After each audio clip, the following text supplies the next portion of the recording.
We'll take our next question right here. All right, so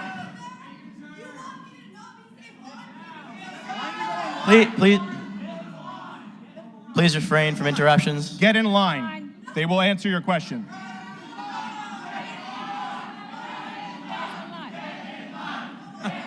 All right, so I wanted to start off.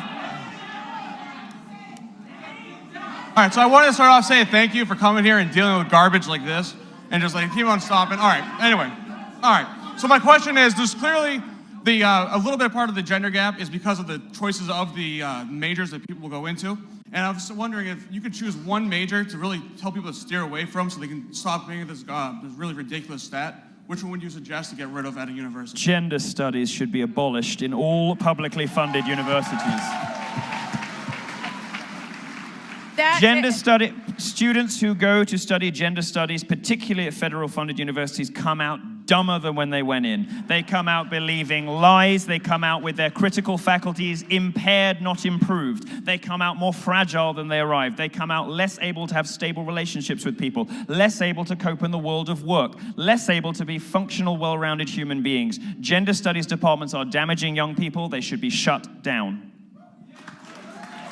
Well, okay, yeah. I would just suggest that some of you will think that we're overstating our position, and I suggest you watch a weekly video blog that I have called The Factual Feminist. And each week I try to, using the best sources I can, to tell the truth on gender issues, to correct myths, to correct hyperbole, and to suggest that this particular philosophy is not only not only in terms of the wage gap, not only does it misunderstand the wage gap, the typical teachings of gender study, and not only are you likely never to close the gap if you study something like that, but it's also, as Milo said, I see this very bitter, divisive, paranoid philosophy.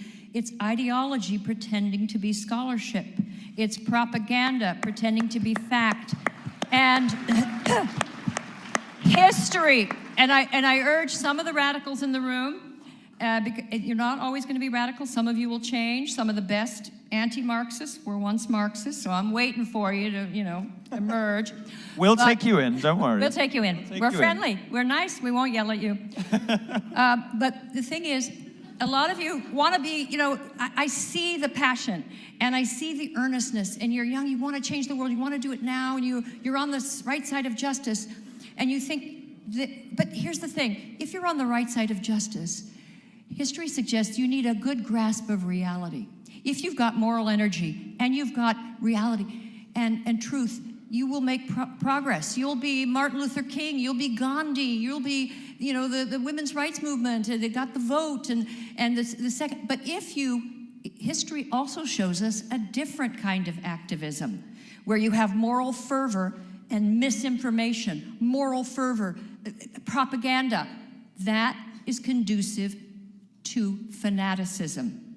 That is conducive to zealotry. And what I'm seeing on the campus and in this room tonight is the zealotry, the fanaticism, this eagerness to shut people down, this eagerness to silence, to censor.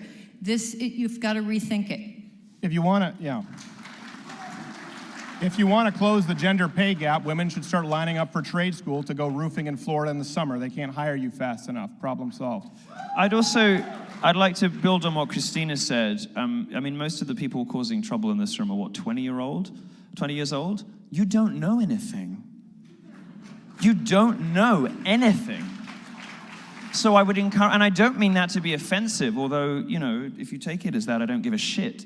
But why not try, you mentioned Socrates earlier, why not try one of the great virtues of the Greek philosophers, intellectual humility?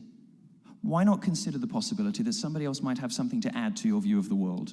Why not consider the possibility, the radical notion, that you could be wrong? Moving on.